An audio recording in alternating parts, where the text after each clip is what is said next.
Dans les épisodes précédents, après avoir remplacé le donneur, il a fallu bien le découper afin d'intégrer l'arrière de la Bugatti, après quoi les radiateurs et le mécanisme de l'aileron ont pris place à l'emplacement de l'ancien coffre. Une fois que tout a été mis en place et que nous nous sommes assurés que cet agencement nous convenait parfaitement, nous avons pu passer à l'étape suivante. C'est exactement ce à quoi nous nous sommes attelés. La première chose à faire est d'améliorer l'espace intérieur et de fabriquer les panneaux manquants. Pour cela, nous créons un modèle en carton en l'ajustant directement sur place. Une fois que tout est parfaitement ajusté et que la forme nous convient totalement, nous la reportons sur une feuille de métal. On la pose, on trace les contours et on découpe. Reste à ajuster, former et poncer. Au bout d'1 heure, nous avons ce genre de panneau, qu'il ne reste plus qu'à fixer à sa place. Nous allons fixer le métal sur le métal à l'aide d'une connexion boulonnée. Pour cela, nous insérons des écrous à sertir. De l'autre côté, nous avons une carrosserie en fibre de verre. Et là, la fixation est un peu différente. Tout d'abord, nous avons soigneusement nettoyé la base avec une meuleuse, puis collé une bande de plastique. Et c'est précisément sur cette surface que nous appliquons la fibre de verre. Au final, c'est bien sur cette base que notre panneau sera posé. Mais avant cela, nous le ponçons minutieusement et le peignons. Voilà, le plancher est prêt, ce qui signifie que nous pouvons maintenant fixer la conduite principale. Pour cela, nous posons l'isolation thermique, phonique et anti-vibration en fixant les tuyaux avec des colliers spéciaux. Ainsi, mètre après mètre, du moteur au radiateur. Je rappelle que nous avons remplacé le radiateur principal par 2 plus petits que nous avons placés à l'arrière du véhicule. Au final, le volume du liquide de refroidissement a été multiplié par 2,5 et atteint désormais 20 litres. Pour assurer une bonne circulation de ce volume, nous installons une pompe supplémentaire que vous voyez à l'écran. Bien entendu, il n'existe pas de solution toute faite pour ce type de montage. C'est pourquoi nous avons imaginé, conçu et fabriqué ce support. Nous l'avons peint et installé à l'endroit approprié. La logique est la suivante. À l'avant, nous avons désormais beaucoup moins de place et le radiateur d'origine n'y rentrait plus. En revanche, à l'arrière, nous avons beaucoup plus d'espace puisque nous avons retiré la rangée arrière de sièges. De plus, des prises d'air sont apparues dans la carrosserie et il était hors de question de les laisser factices. Ensuite, après l'assemblage final, nous obtenons ce superbe résultat. La batterie sera également placée à l'arrière. À l'origine, elle se trouvait aussi dans le coffre mais à un endroit légèrement différent. Nous modifions donc un peu son emplacement. À partir d'un profilé métallique et d'une cornière, nous avons fabriqué et installé une plateforme.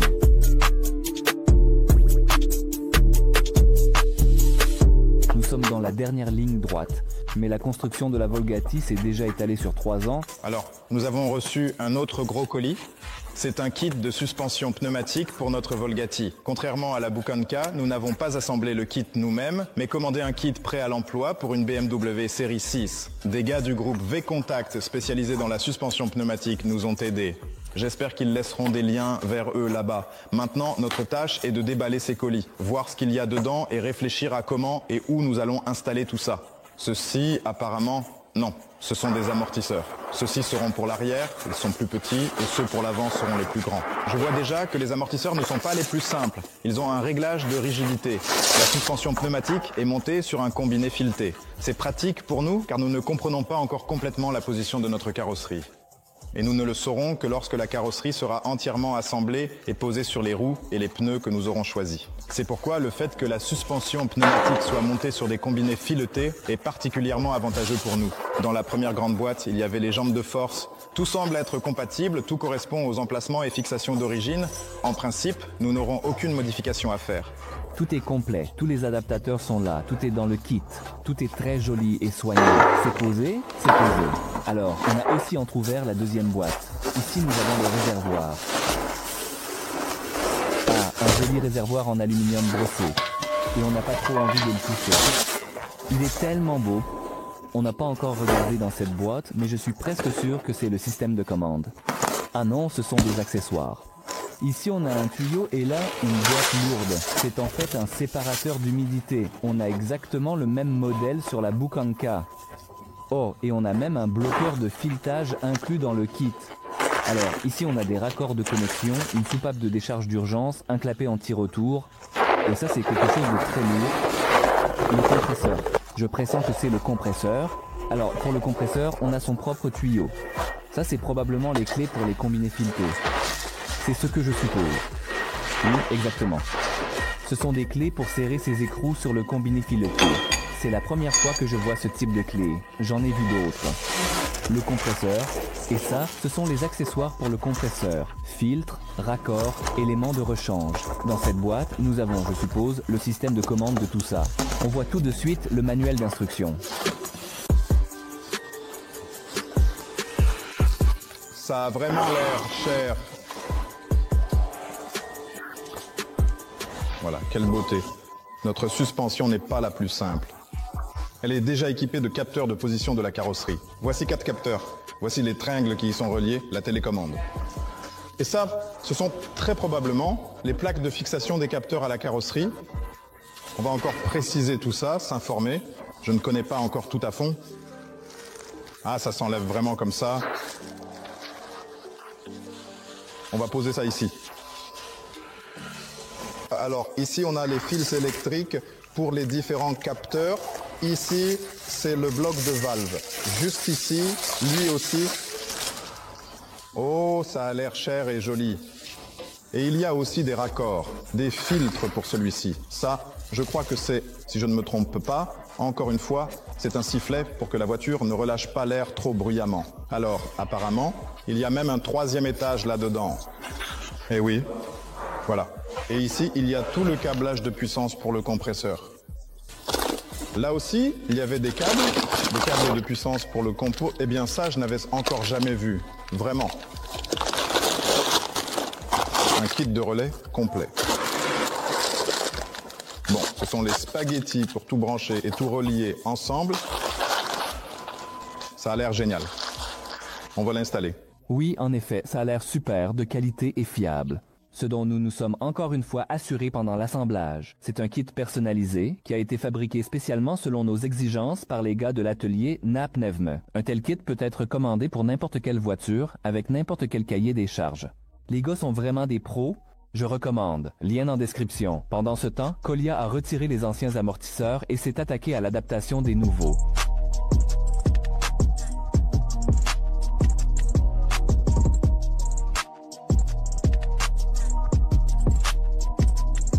J'ai assemblé les amortisseurs avant. Nous avons utilisé nos propres roulements d'appui. Nous avons demandé aux gars comment ils avaient prévu d'installer tout ça. Ils nous ont envoyé une vidéo expliquant quelle rondelle mettre où, quelle cale ajouter, et tout s'est monté sans aucune modification.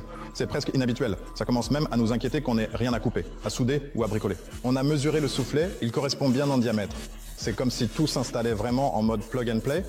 C'est très étrange et inhabituel pour nous. J'ai entretenu les roulements d'origine, ils sont en bon état, on a juste nettoyé l'ancienne graisse et mis de la neuve. Cache-poussière remise en place, j'installe sur la voiture.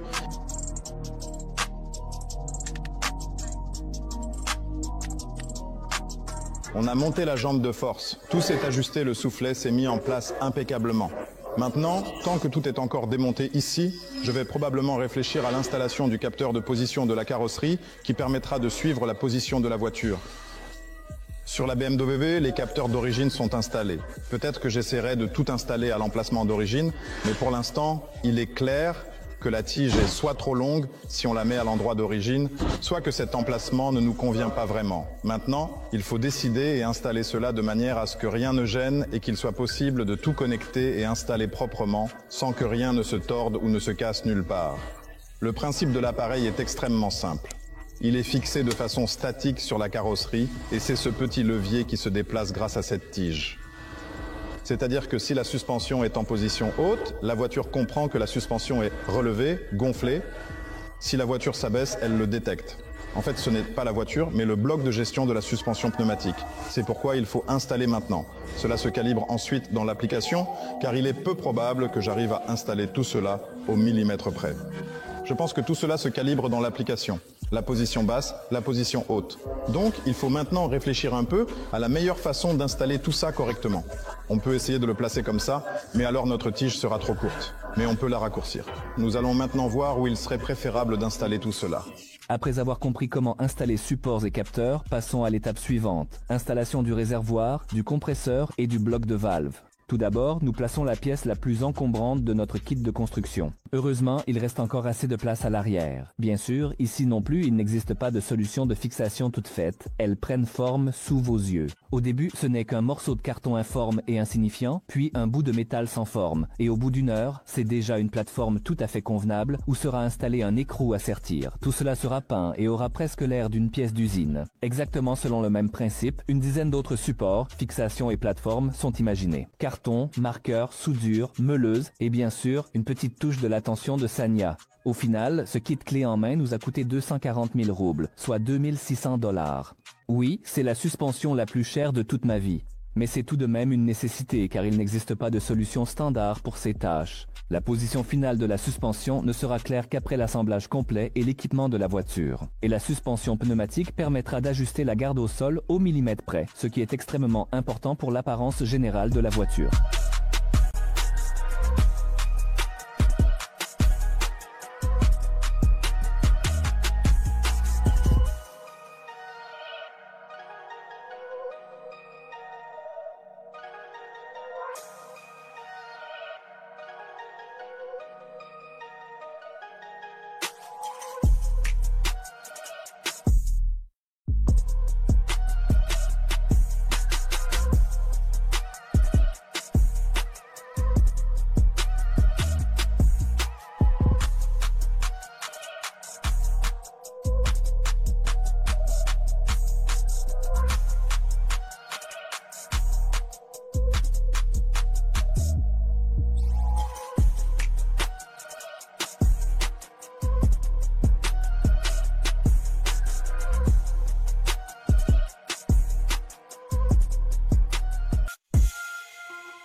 Et voilà, après 2 jours de travail, tous les éléments du puzzle sont à leur place prévue. Il ne reste plus qu'à assembler tout cela en une seule chaîne.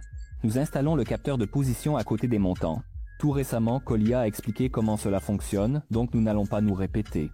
Nous avons percé, fixé et maintenant tout est clairement visible. L'étape suivante consiste à installer la conduite principale. Nous avons amené le tuyau, coupé à l'endroit nécessaire et connecté à la colonne. Pour gérer correctement une telle suspension, il faut un bloc de valve. C'est lui qui va distribuer l'air en fonction de nos souhaits et de nos commandes. Ici, le schéma est le même. Nous perçons un trou et posons la conduite principale. Pour finir, nous la connectons au bloc. Et ainsi de suite pour chacune des 4 roues. Trou capteur conduite principale. Après une journée de travail, nous connectons les fils, alimentons le système et enfin le premier test. Comme vous pouvez le voir, tout fonctionne parfaitement. Encore merci à l'atelier sur la suspension pneumatique. Après nous être assurés que tout était correctement branché et fonctionnait comme il faut, il est devenu évident que nous pouvions fixer définitivement le câblage et les blocs à leur place. La première chose a été de reposer le câble d'alimentation. L'étape suivante consiste à installer le bloc de fusible. À l'origine, il se trouvait quelque part dans le coffre, donc ici tout s'est passé relativement sans problème. Nous avons positionné, marqué, puis fabriqué de simples supports avec nos rivets filetés préférés. Nous avons fixé, soudé, apprêté et peint.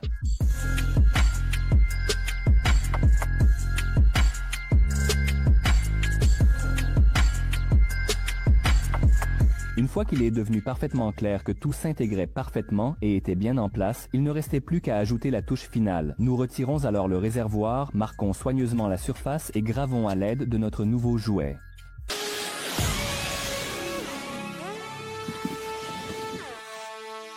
Alors, nous avons une nouveauté. J'aimerais ajouter un peu de suspense et vous raconter ce qu'il y a dans ces boîtes carrées. Tout le monde le sait, si la boîte est carrée, c'est qu'il y a quelque chose de rond à l'intérieur. Les gars de Power Wheels nous ont fabriqué des jantes selon nos exigences strictes. Plus précisément, à l'arrière, nous avons des roues de 21 pouces, 12 de largeur et un déport ET90.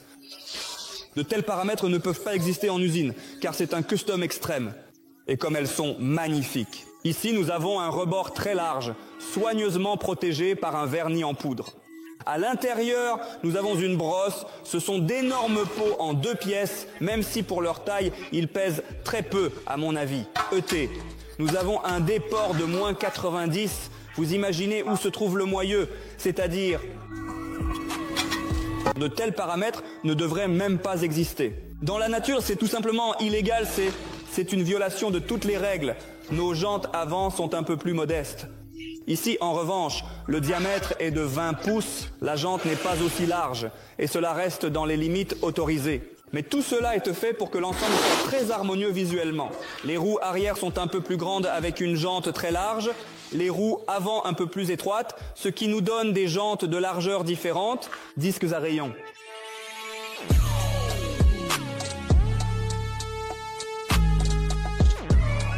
Oui, c'est vraiment une histoire de customisation extrême, et les seuls qui ont accepté une telle commande, ce sont les gars de Power Wheels. La fabrication a pris un peu plus de 2 mois.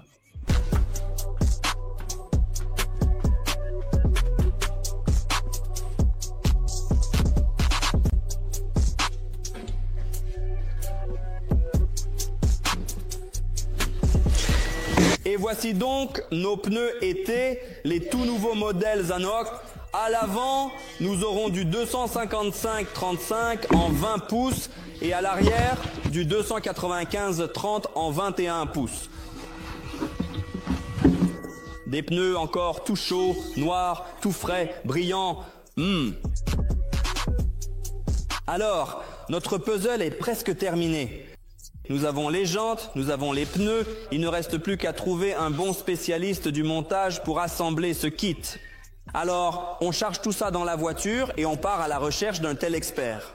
Je pense que beaucoup se demanderont combien nous a coûté toute cette beauté. Je vous conseille de vous asseoir si vous êtes debout. Donc, le coût de fabrication de telles jantes personnalisées s'élève à un demi-million de roubles. Cela représente 5 500 $, mais il n'y a pas vraiment d'autres options. Les jantes sont vraiment un élément très important. Et si on cherche à économiser ici, on peut facilement gâcher tout le projet, ce qu'on ne voulait surtout pas à cette dernière étape, après avoir investi 3 ans de notre vie et une somme très conséquente. Henry Ford disait déjà que 80% de la beauté d'une voiture réside dans ses roues. Et là-dessus, je suis entièrement d'accord avec lui. Mais même si nous avions voulu économiser et installer autre chose, cela n'aurait pas été possible. Parce que les disques avec de tels paramètres n'existent tout simplement pas. Et pour installer des options d'origine, il aurait fallu commander des entretoises de 10 cm, ce qui aurait transformé la voiture en un énième monument. Notre objectif, en revanche, est d'obtenir une voiture pleinement fonctionnelle, que nous essaierons de légaliser.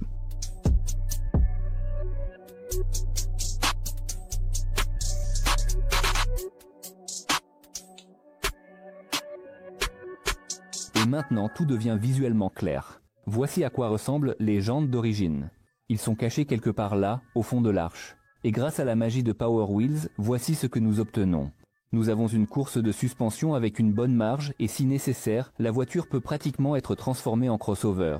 Ce n'est pas particulièrement esthétique, mais c'est utile si jamais il faut franchir des irrégularités. Au final, la suspension plus les roues nous ont coûté 8 000 $. En plus, les pneus ont coûté 1 000 $. Au total, 9 000 $ ou 830 000 roubles. C'est en fait le prix d'une bonne voiture étrangère d'occasion. En ce moment, nous avons également reçu l'ensemble complet de Chrome, et son prix est lui aussi impressionnant. Un post à ce sujet est sur notre chaîne Telegram, lien dans la description. J'attends vos avis. Merci d'avoir regardé et que la hache soit avec vous.